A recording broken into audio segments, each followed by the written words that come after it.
Hi everyone, I'm Josh. And I'm Jim, and this is the Dapper Meeple. This show is about our love of gaming, the games we play, and the gaming community around this passion. So pull up a chair, put on your Dapper Meeple hat, and join us at the table. Hey kids, remember, this is an adult podcast and may contain adult language. Also, Dapper Meeple hat, not required. Hey, do you like custom accessories for your TTRPG game? So do we. Today we're going to have Rose and Nick on from FYRE and ASHE. They make laser engraved wooden creations from dice towers to tokens. The stuff they make looks great, and we're going to talk to them. They also have a Kickstarter that is live right now, and you should go check that out. We'll also talk to Rose about one of her favorite D&D characters, Lazo-Ishara, in our Know Your Character segment. And then we'll finish up with our crowdfunding roundup. All that and more on this episode of the Dapper Meeple.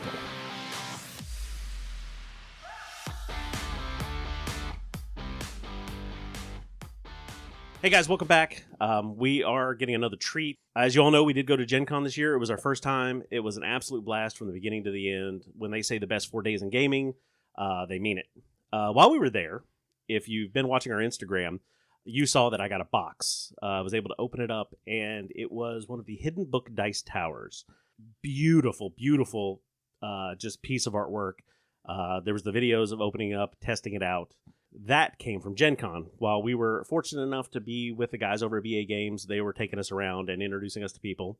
And we met Rose, who does just amazing work to begin with. The custom work that she did on this, like we showed this to everybody now. It's got our logo on it. So I would like to welcome Rose and Nick. They are the duo behind FYRE and ASHE, which is a Etsy shop. We will have the link in the description, so you guys can check that out. But Rose and Nick, welcome to the Dapper Meeple. Hey, yeah, it's really great to be here. It was wonderful to meet you at Gen Con and to stay connected like this. So, yeah, thanks. So what we normally do in the show, we talk about the gamer pedigree, which is just where you came from. I know Josh kind of found his way to where we are now through Magic the Gathering. I actually started in Dungeons & Dragons 2nd edition, so I'm old. Okay. But we want to hear about you guys. How did you find your way to where we are now? Yeah. You want to start? Sure. We have been nerds at heart since we first met. Back in college, we were in a Dungeons & Dragons group, and eventually I had to drop out because we couldn't find a babysitter to take care of our daughter. So that was 11. Yeah, 11 years ago. 11 years ago. Yeah, and then it's just been TTRPGs have been our focus and our love. And then one day I bought a laser. I love how you say that, because it's like, I bought a laser, and it could be crafts or it could be an evil plan. So it started as one and moved to the other, I think. We are going to take over the world. It's hard to make money with evil plans.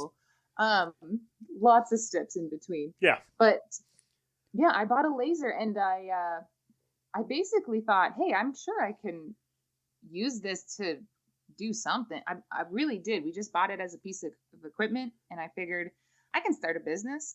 And I just thought, like, what do we know really well that has like a really good community, so that when we jump into it, we'll be able to like have support and not a bunch of people saying like, why are you making this dumb stuff?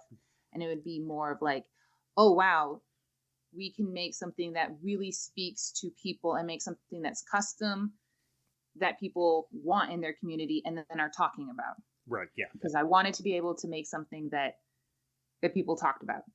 So we actually, I started out with, I made a Dune spice rack. Okay. Nice. I totally approve. One of my favorite like books. Spice. It just like instead of the bottom, the spice must flow. And Yep. That was fun. I did Pokemon bathroom tiles for a while.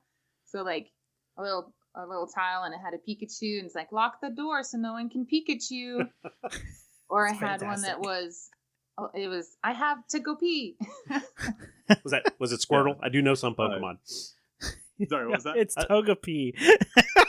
Yeah. Okay, so he's old enough where he completely missed the Pokemon craze.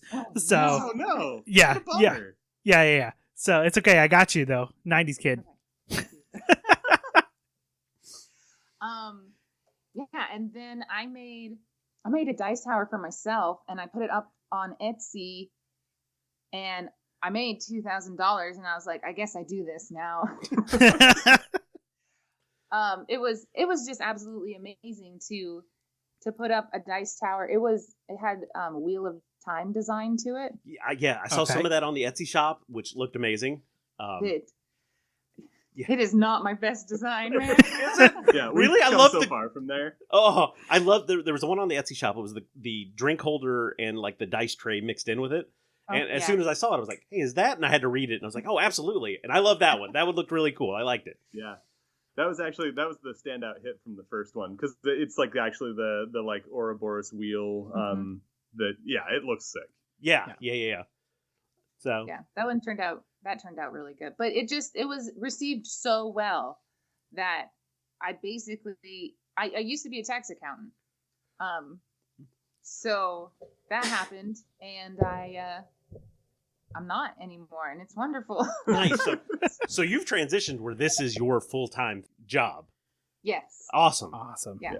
I still use a bunch of that tax accounting background. Like all of the business knowledge that I had to study through 4 years of college and 8 years of working in that industry. Yeah. It's been very helpful, but it's just so wonderful to know that like now I'm creating something and I get to build things and do product design and I get to use just so many more skills. Right. And you get to go like talk to people at conventions and have people tell you you're a genius, and there's a huge amount of validation in the whole thing. It's like when you said you targeted the TTRPG community because they're so I don't know, targeted them sounds like kind of evil. But, I was gonna say it's evil plan bleed over. It's okay. Chose to serve. There you go. Yeah, just because there's so much support there, right? Like TTRPG people love TTRPG people. Absolutely. I know that is one of the things that we talk about a lot, and one of the big things that drew us into this is there is a community around. There's an overall community in the gaming world, and then you find your little bubbles of influence. Absolutely. And for the most part, most of them seem to be good people, and we just want to share a hobby together. I did read, I was looking over the Etsy shop, and Rose, when you talk about what you love about, Dungeons & Dragons specifically is, it is a group that comes together and you share adventure sitting around a table. What about you, Nick? Or did you just decide that you're like, yep, I'm coming along for the ride? What else? Definitely a large amount of coming along for the ride. I love games like to the end of the earth, right? But I actually didn't play any TTRPGs or any D&D, any of that sort of stuff until very like kind of really late, actually. Like we played in that little group in college that lasted for a couple of weeks, but it was a couple of weeks in game. A couple of weeks in, yeah, there we go. Oh, that couple of weeks in game, probably 6 to 7 months. Yeah, that sounds about right. Yeah. But we, like, I have actually been pretty anti TTRPG for a while. It felt really silly to like sit down and to roll dice, and like there's a lot of sitting and waiting time. But there's actually like some real magic to it, right? Like there's especially when you get into the role playing end of things. I've always initially I treated it as like a combat simulator. Yep. And I mean no disrespect, but even the crunchier ones are not a great combat simulator. Like the really cool thing about TTRPGs is that you get to embody a character and then see how they interact with each other and like improv on the spot, and that's wildly interesting to me. That's so much freaking fun. Yes, there's a lot of people that we've introduced this to. We kind of do a learn to play session where like we're pretty open about what we do, and I've had a lot of people like come up to me at work and they'd be like, "Hey man, I hear you know about the D&Ds," and I was like, "Hey, you got those games? Yeah. You got those games, man? come on over, come into the fold." Right? And some of them do. A lot of them, they feel like their first interaction with it is looking at it, like you said, like a combat simulator. They're like, where are we going to fight? And I was like, hold on a second. You're in a tavern. And they're like, what? Yeah. Why? Why are you gonna fight? And like, really, it is the why that's the cool part about it, right? Like, what does my character care about enough to, like, physically harm something else? Right. What am I willing to fight for? Which, I mean, honestly is, I think that's one of those questions that everyday people are like, what's really important to me? But you get to play it out in a whole nother world with a whole nother set of people. And I don't know anybody that hasn't with their first character. It's really just a version of them and their favorite superhero. Yep. That's 100%. I still have a character that's basically just that. I have a character that is literally just a run, punch, kick, like, can do anything, go anywhere. And then he's just an annoying goblin. Like, just... Yeah. And it lets me just do an annoying voice at the table, and then I don't have to do any other thinking. The voice. I know for some people they're like, I'm not doing silly voices, and by your third session, you're like, I'm gonna talk like this the whole time. Like, all right, here we go. Yeah, straight up. Yeah. We also play Dungeons and Dragons with our kids. Well, we play a bunch of different games with our kids. Yeah. But I just really like using TTRPGs as like a learning tool also, just especially because we're parents, and so we can do that very, very often. But it's such a great tool to teach like self-advocacy, creative problem-solving skills. Like, there's so many different avenues, and I've seen it a lot more. Right. And now that we've gotten deeper into the community, where people are actually using it as a form of therapy. Yes. Yeah. Like professionals are. And I just think that that's wonderful. And it that has come so far since the 80s. Like, Nick's parents, oh man. Yeah. My parents are still like, satanic panic. Oh my God. Yes. Yes. Try to explain to your in-laws that, like, I'm no longer a tax accountant. Now I make dice towers. They're like, why can't you just roll it in the box lid? I'm like, there is no box lid. Right? They're one of those people, but how do you win the game? No, that's not what it is. Yeah. We haven't done that since the 80s, right. man. Right? Back when it was actually just a combat simulator and a bunch of guys, mostly white guys, hanging around digging this up. We talk about all the time, like, how far the TTRPG table has come. You talk about Critical Role and Dimension 20 and all these groups that have now made it cool. So, our mother, she lives with me. She moved in a couple years ago. One of the things, or when I bought my house, we built a gaming table to sit and play games at, and it's like you remove the top and it's got like the TV in there for maps for TTRPGs. Wonderful. Yes. But I remember being a child and hearing our parents talk about, like, oh, well, that's the devil. People like, there's one person that controls the whole thing, and now that we play, it's like, that one person's hurting cats, man. Yes, on the best of days. On the best of days, yeah. There's been plenty of games when we've come to the table and we're like, we kind of co-DM one of them, and we're like, do you know what we're doing today? Like, no. I heard it once where it was explained the DM gets to decide if it's a caper, like what the adventure is, and if it's a caper, but the players get to decide the soundtrack, and if it's the Pink Panther or if it's Mission Impossible. That's excellent. Yeah, 100%. Yeah. You never know if your players are going to be like the Fellowship of the Ring or Monty Python. So, yeah, and on the best, like, I have found that for the best groups, you have 1 week where you're Monty Pythoning and 1 week where you're like straight up going to destroy the ring. Absolutely. Yeah.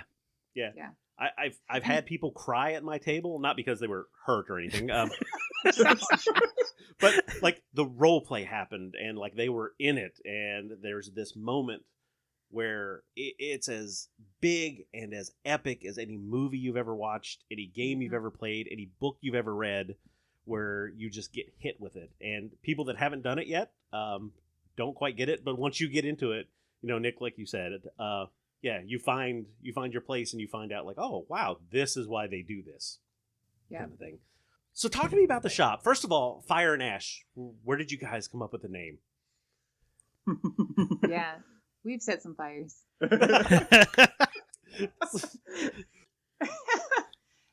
It's the truth. We wanted to pay homage to the process that we were using to make our products. So we make all wood products, and we use a laser to make all of them. So we really are playing with fire, right? And we have set things on fire by accident. If I get the settings wrong, then there is a flame, and we're like, oh crap, and hit the button and taking it out, and like there's embers, and I don't know. We have some good pictures. There was one night we had Rose's brother up here staying with us, and he ran downstairs to do laundry, and he comes up and he's like, hey, so it's on fire. I was like, well, turn it off. I think that's excellent, especially when you're doing something like this in the house. I can only imagine, again, people that don't know or haven't been part of it, it's like, is this normal? Well, yeah. It's suboptimal, I'll tell you that. There has been times that people have come over and they're like, I smell something burning. And I'm like, if I can't smell it, it's fine. Once I can smell it. That's when it becomes a problem. Yeah. Or you guys have seen our business cards, right? The token that we Yes. Yeah. Well, a lot of times people will come and they just love the smell of the products, and they'll come and be like, oh wow, this is amazing. It smells so good. It smells like a campfire. And I'll grab a token and I'll say, here you go, free sniffs, because this card also smells like a campfire. Fantastic. And they'll say, oh wow, this is just lovely. Sometimes, every once in a while, I'll get someone who's like, don't you just love this smell? And I'm like, mm-hmm. And I'm like, I can't smell it anymore. So Rose, we met, you were, I can't remember, were you with the flag bearer guys at Gen Con? Is that? Yeah. Yes, there had been a snafu with the original booth that I was with, and flag bearers are just absolutely amazing people. Mm-hmm. And we had worked on a collaboration project. Yes. I had been a tier reward on their recent Kickstarter. And so they were able to take me in and give me a little bit of space to work with and just absolutely be the heroes of my Gen Con. It was amazing. But yeah. Flag Bearer Games is who I was with. They're fantastic. They are, for people that are listening, we have talked about their Kickstarter when it started out, and it was a 5th edition kind of revolutionary, that time period, like American Revolution, in case we do have any international listeners. But it's a 5th edition setting that takes place right there. It is one of the best settings that I've seen for Black Powder. Oh yeah. Black Powder rules are amazing. Right? Bringing firearms into a campaign. So matter of fact, when we first found them, we had known them. We'd run into them at PAX. They know the guys over at BA Games. And one of the first things they showed us, they were like, oh, have you guys seen this? And they pulled out one of the hidden book dice towers.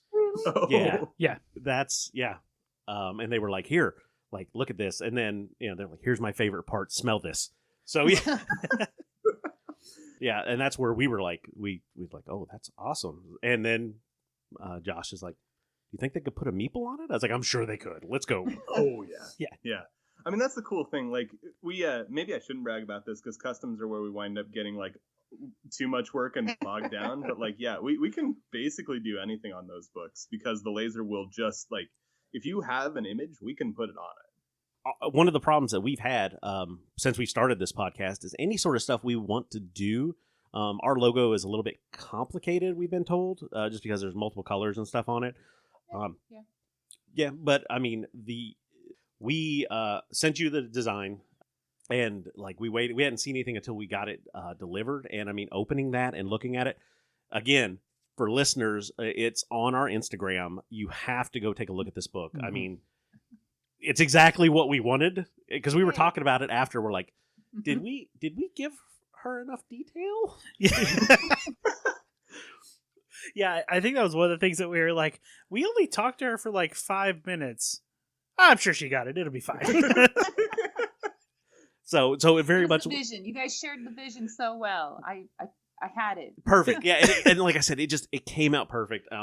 Everybody we've shown it to looks at it and they go, "Wow." And we're like, "Yeah, I know, right?" So just the front of it. One of the things that I mean, and for people, go on the Etsy site and look at some of the design. The book looks, I mean, it's wooden, but like it looks like there's pages in it. Like the back design on it, the way that it opens, like everything is just so amazingly cool about this product. So we have ours that we show it off. You know, if we go to any game days or anything, it's like, if we're going to roll dice, we're going to pack this just in case. Yeah. So we'll take that with us. But I mean, I know a lot of dice towers is what I see on the site.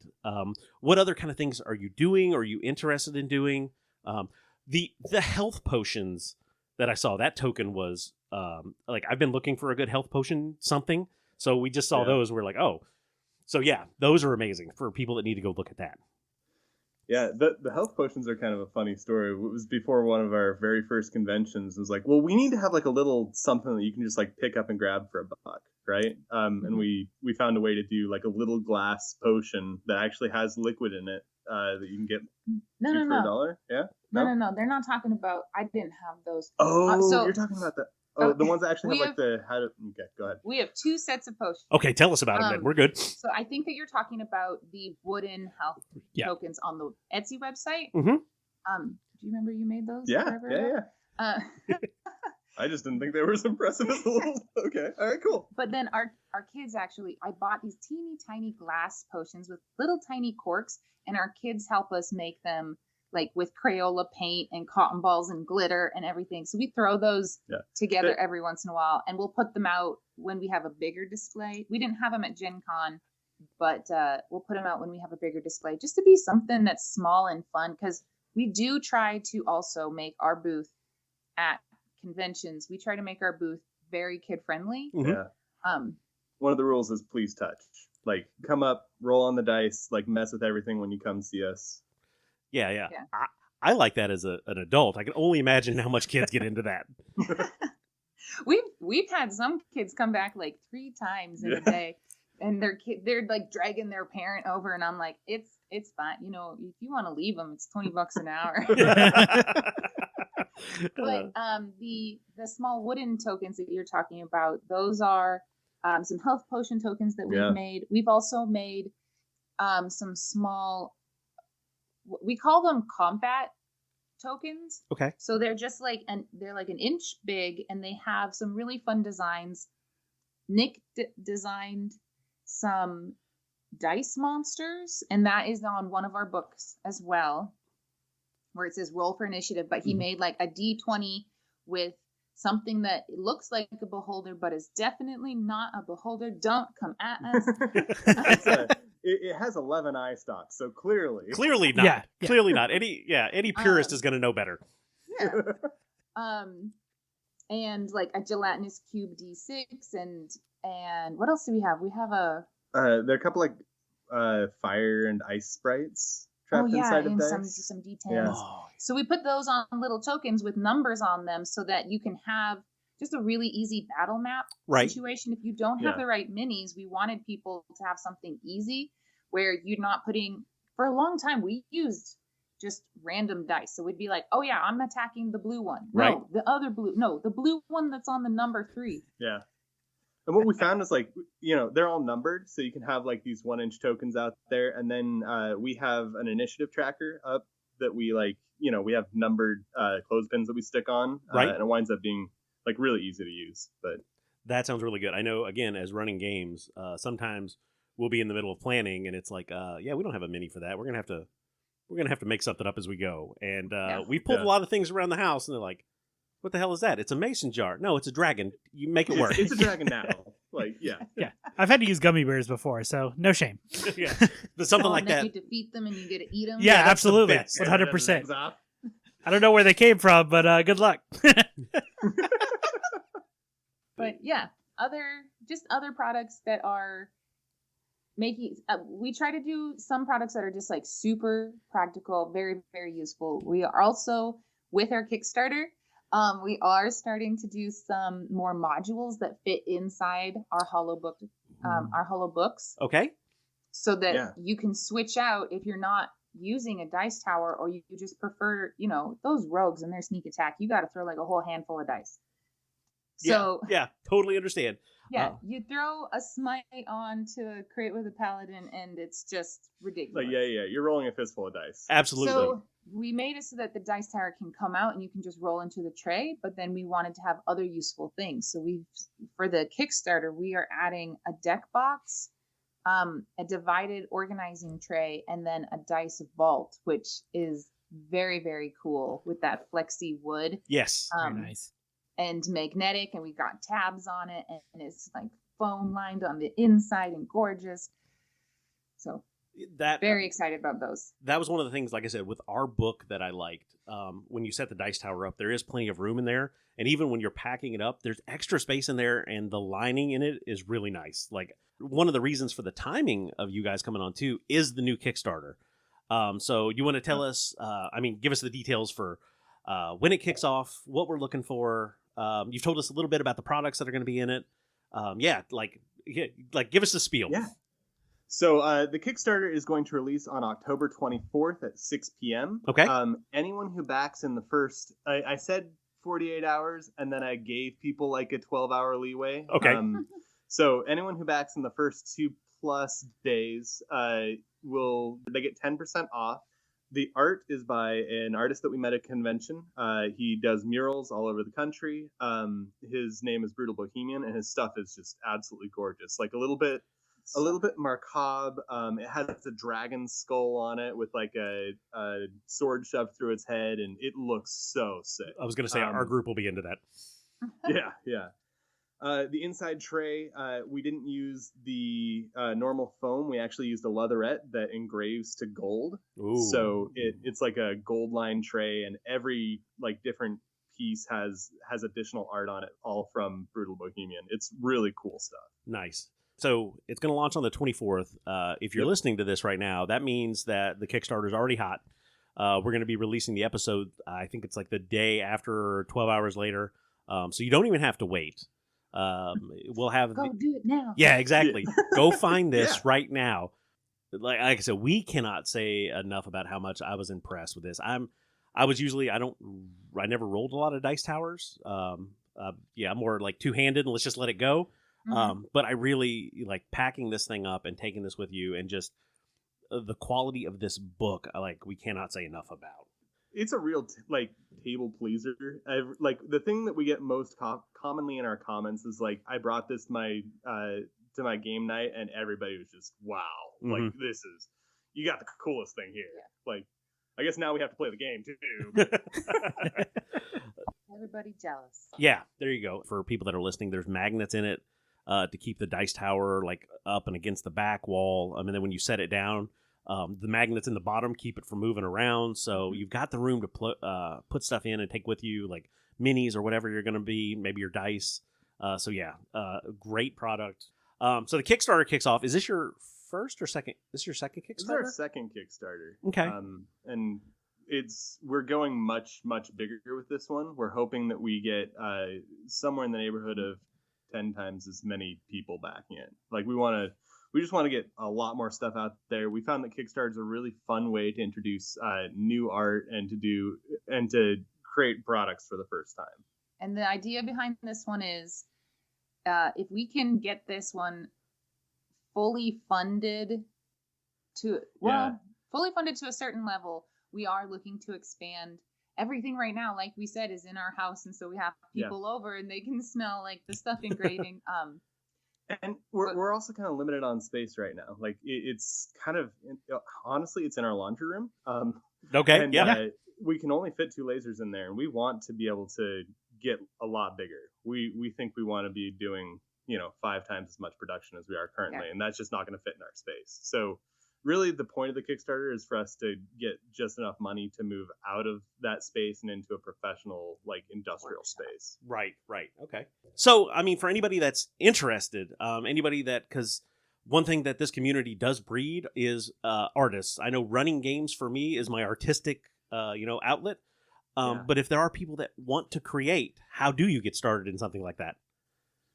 Yeah. Well, first you buy a laser. I don't think. Well, so my answer to this is always the same. You just start making things. Like, make something that you love, and then make something that like your friend who sits at the table with you loves, Mhm. and then find ways to like post that, to share it, and make more things that like it's kind of cool that we live in this like in a world where like we have that feedback through social media. Like there's a lot of negative with it, but we also have the ability to just like connect with people and say like, well, if this was interesting to these two people, who else is it interesting to, and how do I reach out to more people and find more things that they're interested in? Yeah. But like I guess I'm more on the marketing end of the business anyway. So if we're not going to buy a laser, how do you get started? Well, first off, I think that there's just, you say how to get started with this. And I think that there is just a lot of honor in being able to create something for your own enjoyment. And I think that I know that I was not raised that way. I was raised with like productivity, efficiency in mind constantly. And so that is just one of my downfalls, that I really do end up selling everything that I enjoy. If someone were looking to get started in this, I think that an important part is if you create something, you do actually have to sell it. That's something that I've seen as a creator, and when I've been talking to other people's, especially at the smaller conventions, is that they're just so nervous about selling the thing that they made and saying, hey, do you want to buy this? Like putting it in people's hands. Right. I have had a couple of artists actually come up to me and, just like talking about our shared nerddom. Yes. And how wonderful it is. And I always ask people about their characters and about who they are and what they do. And I actually remember I've had a few people who've come back and been like, hey, you know what? You were really cool. And I make this thing. And this one woman came back with like these beautiful crocheted potion bottles. They were so cool. Yeah. Yeah. And they worked. Like they actually could open. And I was like, this is so cool. And I have a bunch of extra D4s from sets that have been broken. I'm going to throw some D4s in here and I'll like, yes, let me have them. I will buy all of them off of you right now. Let's do this. And just telling her like, hey, you know what? I will 100% support like another female crafter in the nerd community. This is so cool. Absolutely. Yeah. Please keep doing it. Yeah, I think to go back to one of your earlier points there, I think a lot of people are afraid of selling like their stuff to other people. They're afraid of promoting it, right? Because it feels salesy, right? It feels like disingenuous. But the thing that we found is the more genuine we are about like our love of the community and how like and making things that people enjoy, the more we like spend time talking to people and then showing off the cool thing that we made, the more interested they are, and the more we find that like people actually do just want the cool thing that we made. Right. If we haven't said enough, go check this out. We talk about it a lot because we kind of did the same thing. We bought 2 microphones and we're like, where are we going from here? Yeah. We didn't have a name for a long time. Our logo was actually made by a friend of mine. She retired from the Navy. I'm retired Navy. She was one of my friends while I was in, and she was an artist. She actually drew a comic strip for like 4 or 5 years. Oh, wow. That was Navy related. And I was like, hey, we got an idea. I need you to draw it for me. And it was a lot of back and forth with her. But I was like, here, we're gonna pay you for your artwork. This is gonna transfer to us, and this will be our logo. But we were really excited to do something with another artist. It was like, hey, yeah, we want to support you and get out there and do stuff. Yes. Like, yeah, absolutely. Like, go tell people because it looks great, and everybody we talk to or everybody we see when we're walking around the conventions and stuff, and I'll have my ball cap on, and they're like, what is that? That's a great design. Or we hand out, like, we had the pins and stuff that we had made. Mm-hmm. Absolutely. You guys got cool pins. Yes. Yeah. Everybody loves the people. So, like, yeah, I completely understand that. We like having everybody at the table. The stories get better. Yeah, the role play gets better. So much better, man. My favorite, like, so I DM 3 campaigns a week because I'm insane. Yeah, with you. And the thing that I like, my absolute favorite among those is like Rose and a couple of her friends and one of my friends from work. It's like all women and me. We sit down, and they will just they go so much harder, so much cooler than other groups that I've been in. Like it's I don't know. Diverse voices, incredible. We're playing a Strixhaven campaign, so it's also is part of us. We're all moms, and so all of us are like, yes, we're going back to be in college. This is gonna be so much fun. There was like one whole time it was one of our members, one of our players' birthdays, and she's like, let's just have a college party. And so it was like the whole thing was just a college party, and there was like, you know, some eldritch demon that crashed it at one point. We had a little bit of combat just so that I could take a break, but you know. Yeah. I love that idea. That again, it comes back to the role playing side of it. Is like, we're all spread out. We can't all do it. We don't have time for it. We'll make this session work. And I love that. Yeah. Yes. And then again, like, and throw a demon in because fun. So. Yeah. 100%. Yeah. We're here to roll dice too. Yeah. Awesome. Guys, really, thanks for coming on and talking to us. I have absolutely loved getting a chance to talk to you again. Is there anything that we missed or anything that you want to talk to and tell people? No, I can't think of anything. I don't know. We make cool stuff. Yes. And we sell it on Etsy and a Kickstarter. That's it. That's all we came on to say. And then talk. Perfect. Chat. Yeah. I don't know if this is... Go ahead. Maybe I'm going back a little bit on this, but I really, if you are making something, it is good enough to show off. You should be showing it off. You are cool. You, listener, are cool. And freaking show us, because it's awesome. Like, we want to see the things you're working on.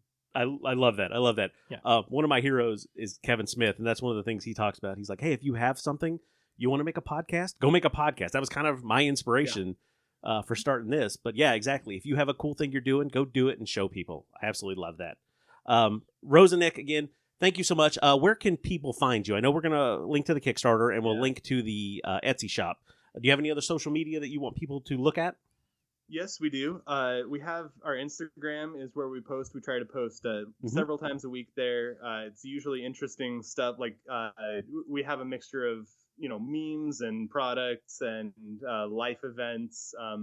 Rose actually, this is entirely aside from the point, but I'm going to share it anyway. Sure. Rose plays roller derby, and really? A couple months ago, we actually got a shot of her, and she did something called an apex jump.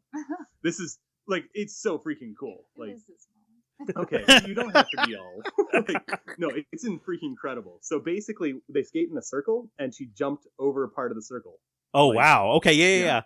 It's very impressive. So we post like that kind of stuff on the Instagram too occasionally. Like, you know, when we have cool stuff to share, we're gonna share it there. But our handles everywhere are pretty much just FYRE with a Y. Yeah, I was gonna say, I'll spell that. Yeah. It's FYRE. FYREANDASHE. We were trying to go mystical with that spelling, and it just got complicated. Perfectly okay. People know where to find it now. I know when I was doing the Google search, I misspelled Ash, and I was like, this ain't coming up right. And I had to go back and look at the card, and I was like, oh yeah, that's why, because I missed a letter. But yeah, so when you guys are looking, make sure you spell that right. Yeah. So. And if we have another piece of advice for people starting out, sure, make your thing easy to spell. Make it easy to find, guys. Yeah. So, guys, thank you again so much for coming on. Like I said, we'll get this out for the listeners. If you need something on your table to take to your games that is going to be unique, that is definitely going to be eye-catching, check out FYRE and ASHE. Yeah, we'll take care of you. Awesome. Thank you, guys. You start me up like no one has ever could. You feel my fire, fire, fire. You feel my fire, fire, fire. So a segment we haven't gotten to do in a while that we are always excited about when we get guests on is the Know Your Character segment. Again, we got Rose and Nick here from FYRE and ASHE, and we asked them if they had a character that they wanted to talk about, and we got a ton of stuff back. So we are going to dig right into that. Rose, I believe they said this is your character, so tell us, what is the character name? So this is Lazo-Ishara. She goes by Ishara normally, and she is a druid, circle of spores, Kalashtar. So she's bonded. So from the Eberron campaign, yes. Yep. Yeah. bonded to a quarry dream spirit. Yeah. Basically, that were refugees from the dream realm and came and bonded with humans and became a new race. But we have an evil campaign that we play. Yes, I was reading that in the stuff you sent me, and I think this might be our first character from an evil campaign. Yeah. I'm here for it. Let's let's go. Let me tell you something. An evil campaign is a palate cleanser. It is wonderful to play. So we are talking 5th edition and Eberron, which is one of my best friends. All right, so we have to preface this story for you too. Our listeners have heard it probably a few times.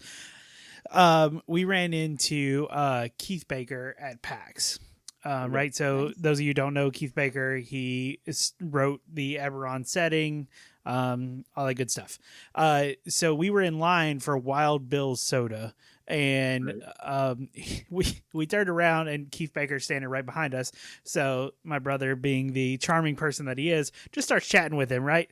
Found out what his favorite soda was, and like apparently they share that in common. So now our running joke on our show is that it is his new best friend. We're waiting for the cease and desist order. It hasn't come yet. So until then, that is his new best friend. That's right. So we are in the Eberron setting, which is a fantastic setting. So it's a crazy world. It's so cool. It's become one of my favorites. So Circle of Spores Druid. I believe that was is that in Tasha's Cauldron of Everything? Yeah. For people to look it up. So what is let's talk about what are her, I guess, stats? Like what is she good at? What is she not good? I'm assuming she. Yes. Okay. I dumped strength, which has been hilarious a few times because she just gets frustrated at things and like tries to kick something and it never works out right.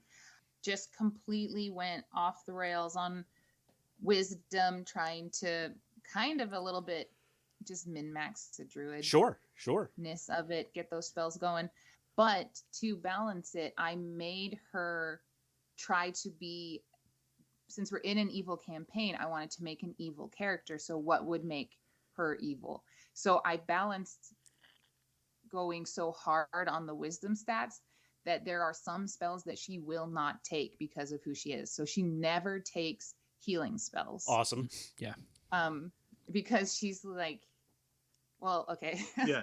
I mean, you got to get way more into who the character is, I think, before we can explain why. So this character, she is bonded to this quarry spirit and has almost like this hint of a voice in the back of her head that is just, and the whole race kind of does, where they have a voice in the back of their head that's just kind of always prompting them to like find the light, do good things, be a good person, like fight the darkness by being the light in the world.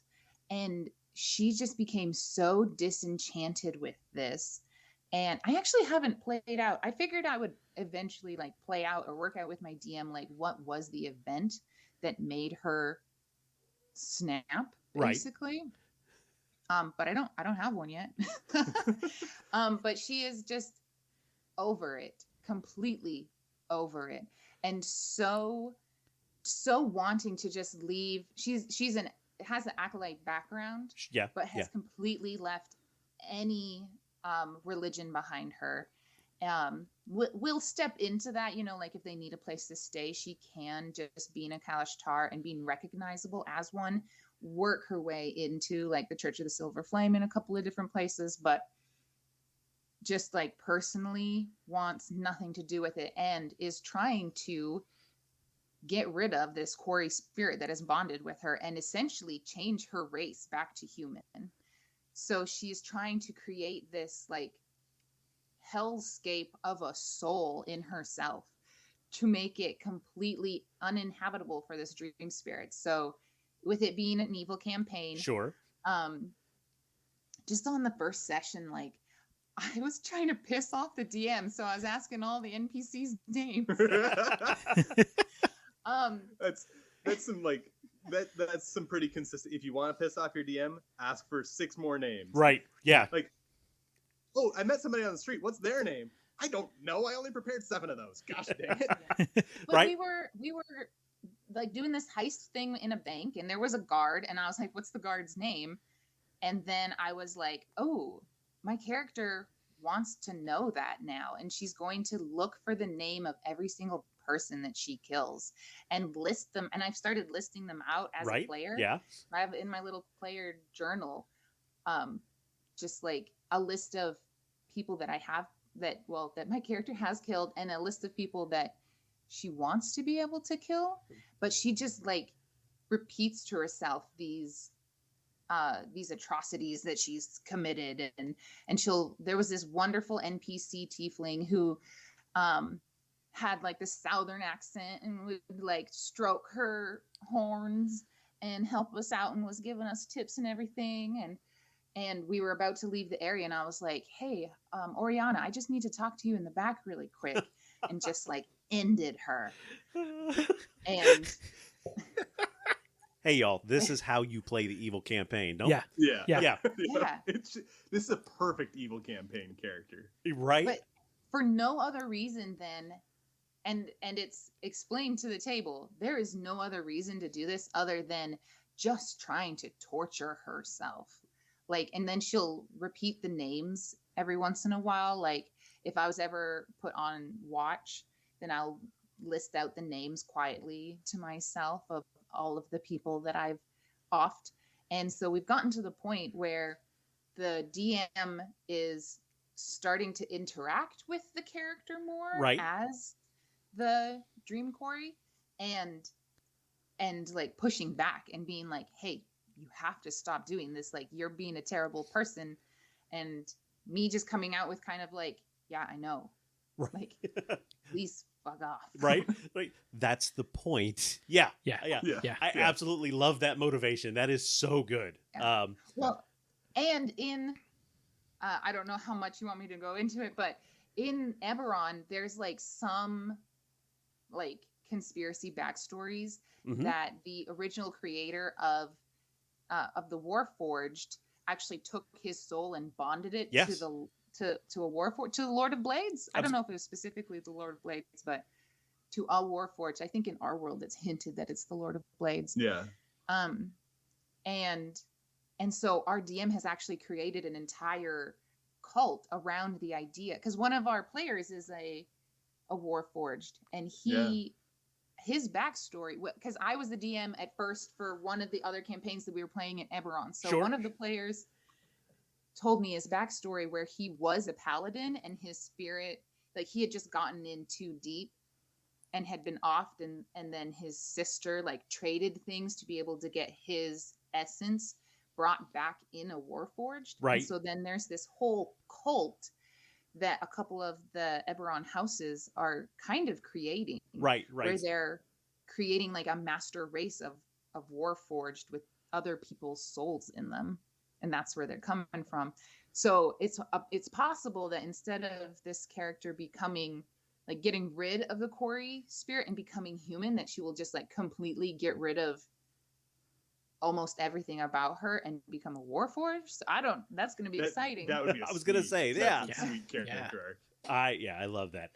So a description, like, what does she look like? So I just kind of kept with the very basic Kalashtar. They have, it almost seems like they're almost like a half elf Mm-hmm. appearance to them, but without any of the pointed ears. So just like the structure, the bone structure. Like tall, thin. Yeah, tall, thin, very solemn people. You know, they have like a second voice in their head, kind of, Yeah, and they yeah. they have telepathic communication even. So they're just like not loud people. I think the one in the book has silver white hair. Right, So I was like, that works. Yeah. Because I also have silver white hair. I was gonna say, so- yeah, that fits really well. Yeah, I like it. And carries around a staff, just as a druid. Sure. The staff is made out of Myceliated wood. myceliated wood, which I looked up is actually like a type of wood that's grown through fungus. Yeah. That's cool. And that perfect circle of spores, that makes perfect sense. Yeah, I like Yeah. that. Yeah, so just like, oh, and the way she got the it was a fun story how she got the wood. She like found a box of crackers and that were molding, and as soon as the DM said like, oh yeah, that's a moldy box of crackers, I was like, dibs. I know what to do with a moldy box of crackers. I'll turn it into shillelagh. I'll beat somebody with it. That's great. That's great. Yeah. So if she was taken out of this setting and she was used as an NPC, where do you see her fitting in? If someone were to take her and put them as an NPC into their game, it would depend on where she is in her life. Right. I think Yep. if she had that like snap moment yet, she could be just like a very nonchalant character that they run into, and if they start talking to her, then they realize that this person who looks very normal, who looks very almost religious, could be like a doorway into a very dark world for them. And possibly I could see her being a guide, bringing other people into like this just terrible dark underworld of crime. Okay. I think that would be she would bring them in, lead them halfway, and just be like, you guys can figure it out. Like, I'm done with What was this. your name again? oh yeah, just tell me your name before I leave really quick, I love that. Yeah. just in case. Yeah. If it was beforehand, if it was before the snap moment for her, then she would be completely bought into. And I think that this, bringing her out of the Eberron world, she could just be an acolyte that is completely bought into Right. a religion, but with a few pieces that just go a little too far. Like where almost it's like a no, zealot. we need Like- like a Like a teaspoon of zealot. a teaspoon of zealot would just be really fun as an NPC. Someone who's just, again, seems super nice, seems normal, but when you start talking to them, and NPCs just get more fun when you start talking to Right. them. Yep.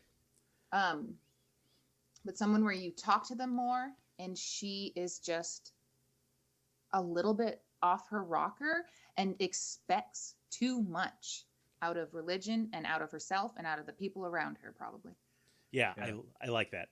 I just want to highlight all the coolest things that I see about Lazo-Ishara are basically flaws, right? Like they're all just ways that she will make the wrong decision in like normal, easy to make places, right? Yeah. So I don't know.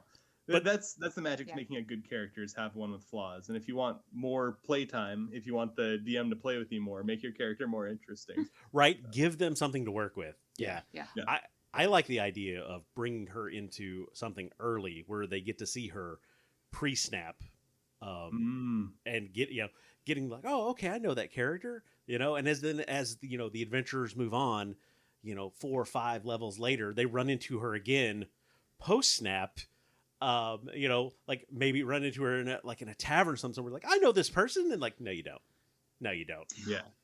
And because that hasn't happened yet, Mhm. like if someone were to take this character and do that, bring her in multiple points where you can see this NPC's story, Yes. have the snap be something the characters have done Yeah. in that campaign. Have That would the be so- decisions the players have That's made good. ruin an NPC's life. That would just be awesome. I love Yeah. that. I love that. Oh, That's- yeah.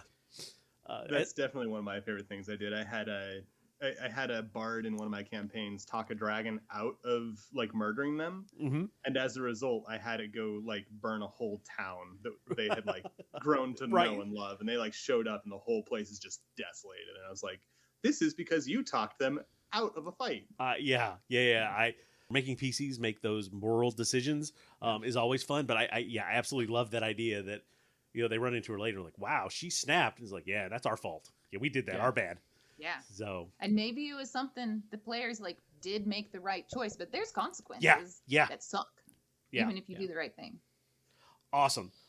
So that is Lazo-Ishara, a Kalashtar. You can easily move that over to another campaign. Like I said, it is in Eberron, but if you guys are interested, I think you've just gotten plenty of ideas to delight and torture your party with. So Again, Rose, Nick, thank you so much for coming on. We really appreciate it. Yeah, thank you so Thank much. you so much for having us. Absolutely. You got me in a bad spell, spinning and I can't tell where to get the magic. I just gotta have it. You got me in a bad. And next up, our crowdfunding roundup. So we've got our 3 projects this week, and we are going to start out with a board game of newly hatched dragons. Yeah, so the project we're looking at is Flame and Fang. This looks very interesting. It caught my attention. It looks like a unique take on their deck building aspect. It's done by the team at One Stop Co-op Shop. So if you have not seen their content, they have a lot of really cool YouTube videos, game reviews, and things like that. So definitely go check them out. With this game, basically you are playing as a newly hatched dragon sibling trying to navigate the world with all its bad people and struggles and all those sort of things. So with this, it's got a few different things. The main mechanic falls under deck building, Right? where you have your deck of cards and you move around on the board. Then we'll have minions and eventually a boss fight and things like that on it. The one thing that I really thought was interesting with this is the deck building aspect. When you add a card to your deck, you have to remove a card. So that's one thing that not a lot of them do. A lot of your deck builders just keep getting bigger and bigger, kind of diluting your deck. The other thing that they have is a aspect selection during your turn. So there are 3 different aspects you can choose. It's either fight, flight, or hunt. And those aspects determine what cards you're able to actually play during that turn. So the cards that you play have to match up with the aspect that you chose. Right. And those have to do with the resources as well that you're allowed to collect. Right. There are 3 different kinds of resources that you can get. There's meat that allows you to draw an extra card. The Dragonstone can be used to boost a card that lets you take an additional action. And the gold can be used to convert a card to your current aspect, so kind of giving you like a wild. The cards are structured very similar to Gloomhaven, where there is the main action on the top, and then you have another action on the bottom that you can do if you boost the card with that Dragonstone. So it's really, really interesting. There's also a card prepping mechanism. So your hand is usually 6 cards, but you can set a card to the side kind of from the previous turn to have it to use later on to kind of build like a combo type thing, since you're only allowed to use one aspect per turn.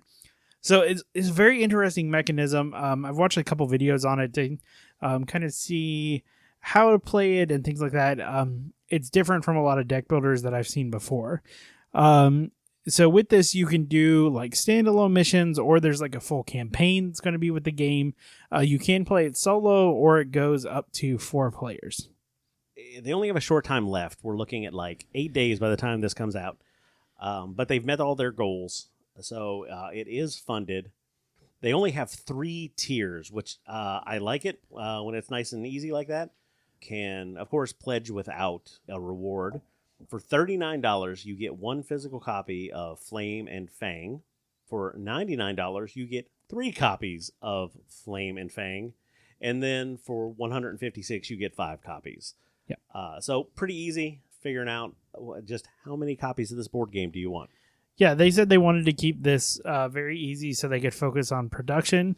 Each of the pledges come with a little mini expansion that it's 12 cards that can be used right from the very beginning of the game to kind of change things up. So they also have flat rate shipping. So it's $9 for 1 copy, $27 for 3, and $36 for 5. Very nice and straightforward. But yeah, this one looks like an interesting game if you're into deck builders and are looking for something that maybe kind of shakes the mold a little bit. Take a look at this one.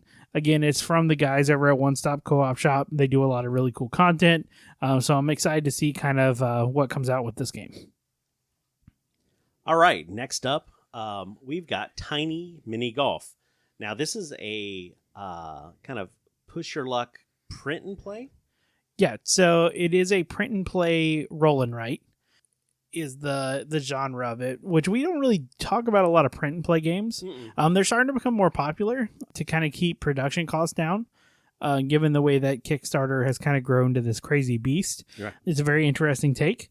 What this one is basically is you have a grid like most roll and writes, and you design a little mini golf course on it that you are going to then pass to your neighbor, and they are going to attempt to play the hole using various dice rolls to see how their shots go, what happens to them, and all sorts of fun things like that. The push your luck mechanic comes when you're playing. You begin by selecting how far your ball is going to roll, 1, 2, 3 squares, and you pick a direction. Then you roll a die that tells you whether or not it's going to be plus that amount, if it's going to be the exact amount that you drew, or what's going to happen. If you overshoot what you had originally drawn, so it adds to it, there's another die that you roll that determines what actually happens to the ball. There are various kind of... not really bad stuff, but things that make the ball go kind of crazy or go in a direction where maybe you weren't intending. Yeah. So when you are designing the course, you roll these dice and you get obstacles to put in the way, you get sand traps, you get water hazards. So all the fun little mini golf stuff that you get in there. The fact that makes that this is a print and play keeps the cost down extremely. Oh my gosh, yes. Yeah, so when we say print and play too, we're not only talking about just the sheets, they also are providing STL files for the dice. So it is a full, print everything to play this. That's right. And if you don't feel like printing dice and putting things on them, that's fine. They did make a app for Android that simulates the dice and the building blocks. Yep. So that is a lot of fun. When we say that they kept the price down, we're not playing. This might be the cheapest, least expensive Kickstarter that we've ever talked about. The core pledge for this gets you the base game, player sheets, 10 custom dice, the rule book, import files for the Android app to simulate the dice, and any stretch goals for non-Android options, and extra files dedicated to help craft the box for the game. And you get those immediately. So those are all delivered electronically. And then you get any unlocked stretch goals, possible updates to the rulebook, improvements inspired by the community, or any further development. All that for $4. Yeah. $4. Definitely less than a cup of coffee at most places. Yeah, so some of the stretch goals that they have, as we were talking about this, are there's a couple little mini expansions. One of them is for a solo mode. There's also they're going to make a mini golf companion app. Mm-hmm. And then they have a couple pre-built holes as well that I've been kind of in the stretch goals.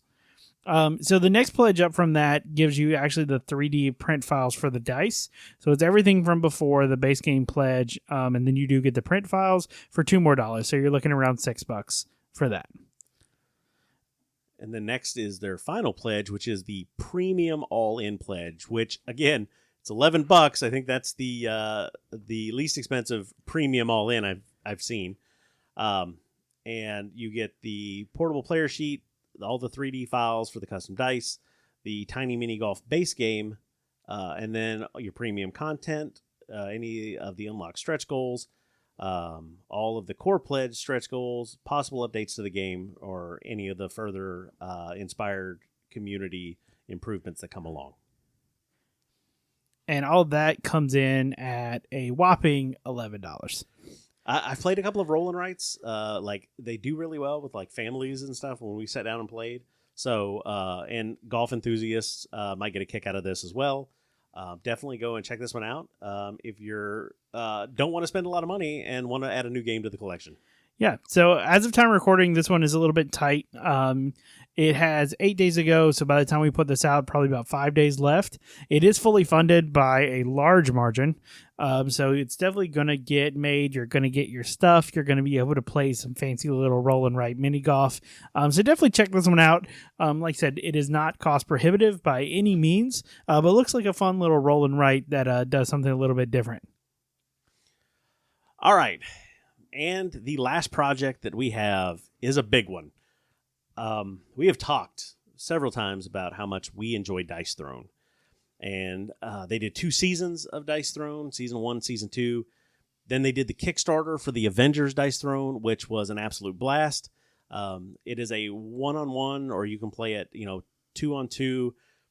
There's a King of the Hill version, but it is a kind of a Yahtzee mechanic deck builder where you're battling whoever your opponent is. And we thought, man, Dice Throne is really awesome. And they said, you know what else you need? You need Dice Throne X-Men. So here we go. Yeah, so in a complete 180 from the previous campaign, this one is crazy. I love the fact that these games always come in and you can go all in. You can get wonderful extras. You could really bling out your copies. Like, yeah, this is one you can definitely get in on. We have often talked about our love for Dice Throne, and we backed the Marvel one, which was kind of Avengers themed, at full backing on that one, and we have loved it ever since. We're probably going to be in on this one as well, just because it looks fantastic. So the characters, let's start with the base characters that you get with this. From the X-Men lineup, you get Psylocke, Iceman, Rogue, Gambit, Cyclops, Storm, Jean Grey, and Wolverine. All of them are just iconic X-Men characters, I think. Yep. Yeah. I thought they were very, very good choices. Of course, you have people who are not happy and wanted their favorite in there. Honestly, I'm just happy to see Gambit getting some love. Right? We talked about that before. We called that one. Yeah. So the artwork again looks fantastic. It is in that kind of Dice Throne style that we see across the board. So yeah, it looks really, really good. We also have a special character box. Right, but wait, there's more because, I mean, contrary to what he said in the movie, it looks like Colossus has finally convinced Deadpool to join the X-Men. I love that this is what we're basing all that off of. Right? But yeah, so there is a standalone Deadpool character box. And it is full of the wonderful shenanigans that we have come to love and expect from Deadpool, including a miniature that is... I've heard a lot of hate towards the miniature. Yeah, there has been a lot of people who don't like it. I think it is peak Deadpool. Yeah. It basically what it looks like is it's Deadpool in like a clown outfit standing on top of a Deadpool colored ball. Yeah. And to me, it is quintessential Deadpool. There are some hilarious things with the pieces that come with it, including like you have the picture on your life counter of the Deadpool as a clown. It looks like on that's your combat point counter. On your life counter, it looks like Deadpool as a cowboy, maybe. No, I think that's a sun hat. He's laying on the beach. Oh, okay. Deadpool on the beach, fantastic. All right. And there are some sleeves you can buy, which is like a mini Deadpool coming out of a Deadpool can. Like, yeah, it's crazy. Go check out the Kickstarter. You can see the art. It's fantastic. So that's another part of it. And then there's even more. We have a new play mode that was announced with this Kickstarter, and that is Dice Throne Missions. So that gives you the opportunity to make Dice Throne a cooperative a cooperative game, much like Dice Throne Adventures did. But again, this is all based in the X-Men universe, so it allows for 1 to 4 Dice Throne heroes to team up against a host of iconic villains in the Marvel universe. Mr. Sinister, Mystique, Super Skrulls, Claw, Doc Ock, Scar, Thanos. Yeah. There are 12 different mission maps that you get to play on and go up against them. You also have allies: Nick Fury, Vision, Iron Man, Black Bolt, War Machine, Squirrel Girl. Finally getting some love. Domino. You can play Wong. Again, stuff you would expect coming out of this. Yeah, this looks like an exciting little new addition, a new way to play Dice Throne. I'm interested to see more of the gameplay on it and how it kind of lays out.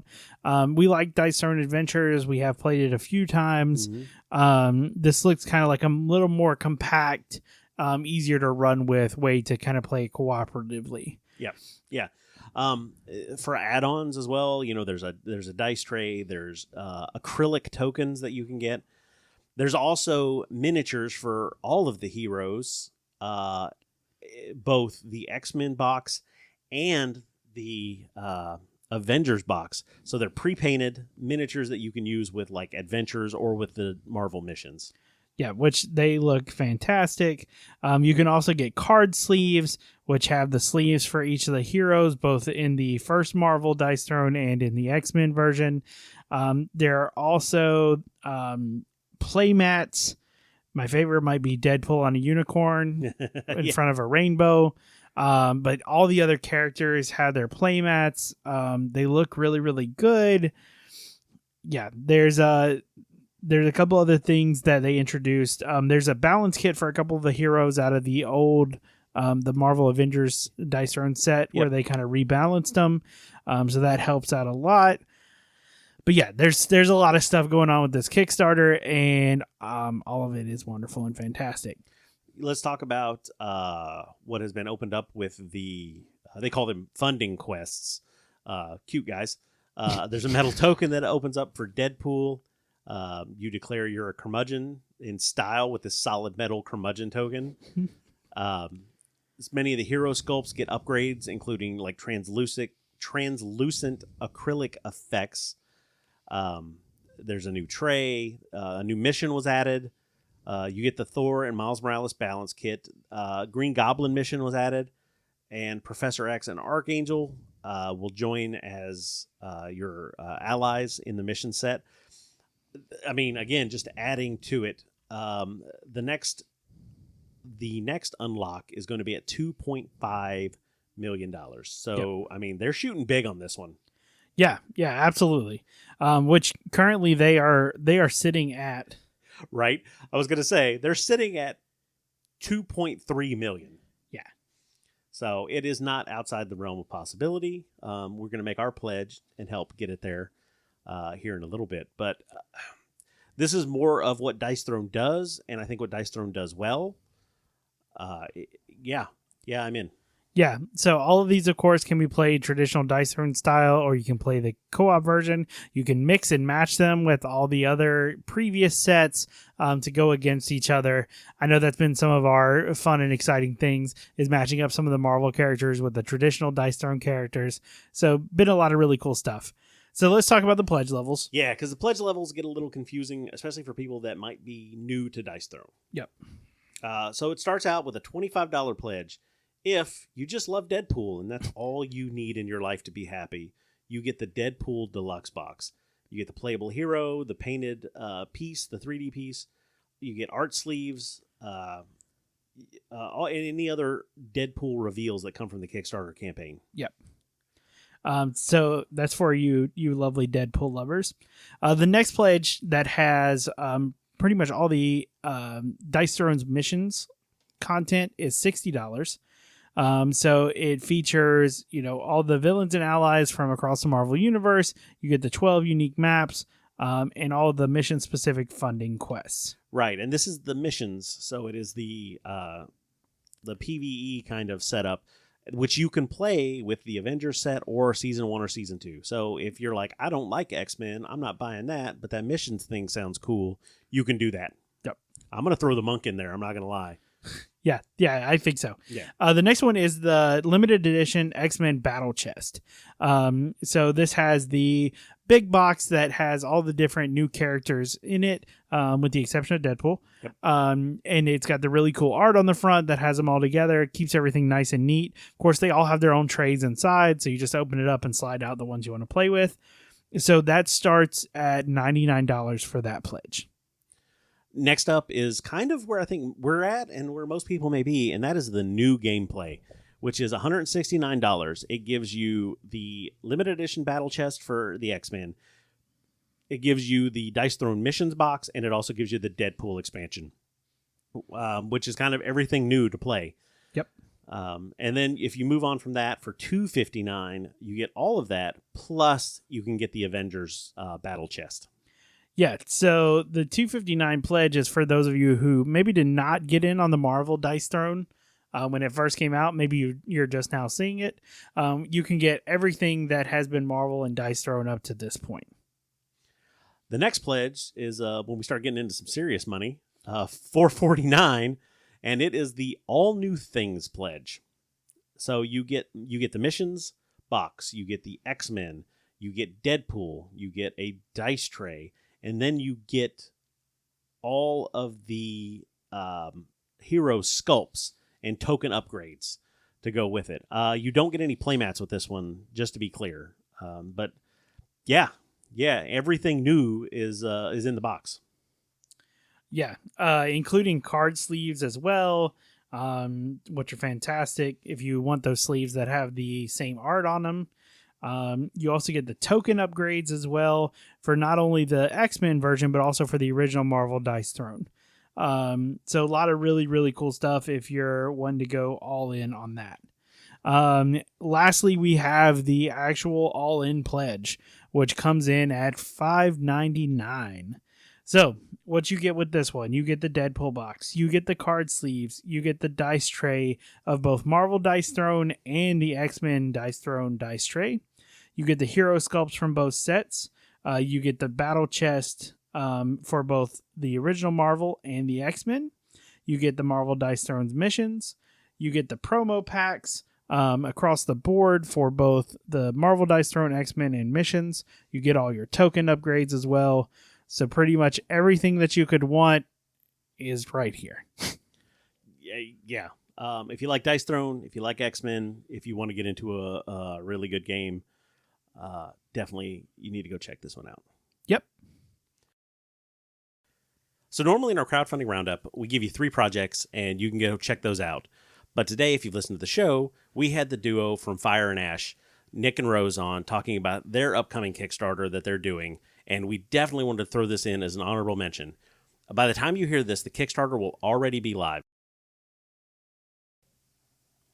So this is their second Kickstarter that they've done. The first one they did was for the Hollow Book Dice Tower with the dragon art on it, and they had a couple of modules for it. They're amping up the game with this one. They're bringing back the Hollow Book Dice Tower again with some brand new art by Brutal Bohemian. They also have some new modules that you can add in, including a dice vault. They still brought back the deck box. A lot of really cool stuff. So we've had our Hollow Book Dice Tower that we ordered from her custom at Gen Con that has our meeple on the front. Check out our Instagram again if you haven't seen it. Absolutely beautiful artwork. So this Kickstarter right here, it's going to be live, like we already said. If you back within the first 48 hours, you actually get a 10% discount. So this is one you don't want to hang out on. Definitely go check it out. As we kind of talked with them, listening to the rest of the episode, this is going to be the talk of your table, right? When you show up with one of these, everyone is going to ooh and ah and want to get one for themselves. So now's your chance to get one at this awesome Kickstarter price. Right. They talk about the items that they make, telling a story, just like when you're sitting at the table. And believe me, this is going to be an eye catcher at any table you go to. Absolutely. So don't wait. Right now, go check out the Kickstarter. We have our very own link that they sent us, so please, by all means, use that. Take a look at it. If it's something that you want at your gaming table, back quickly because you'll get that extra 10% off for backing within the 48 hours. The link will be in our show notes, and we'll also have it posted on our Facebook and our Instagram. All right. And as the next round begins, the Loveland Frog has been defeated, but the Skunk Ape and the boss, the Mothman, remain. First off the initiative deck is the Skunk Ape, who moves towards Nikola Tesla and attacks. But Tesla is ready and defends. The Skunk Ape's after combat action moves his card to the bottom of the initiative deck. We'll see him again this round. Next, Tesla performs a ranged attack on the Mothman. With both coils charged, he does 7 damage, and the Mothman has to defend. He flips his card, and the Mothman defends 2, taking 5 damage. Next up is Annie Christmas, but her sidekick Charlie is going to make the attack, firing his pistol at the Mothman from range. The shot does 5 damage, and the Mothman flips his card. It's his deception card, and no damage is defended. The Mothman goes down, and our heroes have triumphed. For the Dapper Meeple, I'm Jim. And I'm Josh. Good night, everyone. Thanks everyone for sticking around and listening to our show. If you enjoyed it, let me ask you a favor. Follow us and leave us a like wherever you get your podcast. It really helps us out. And if you have anything to say back to us, you can find us on Instagram and Facebook by searching for The Dapper Meeple. On Twitter, our handle is @TheDapperMeeple, or email us at dappermeeplegaming@gmail.com. And as always, we'll save you a seat at the table.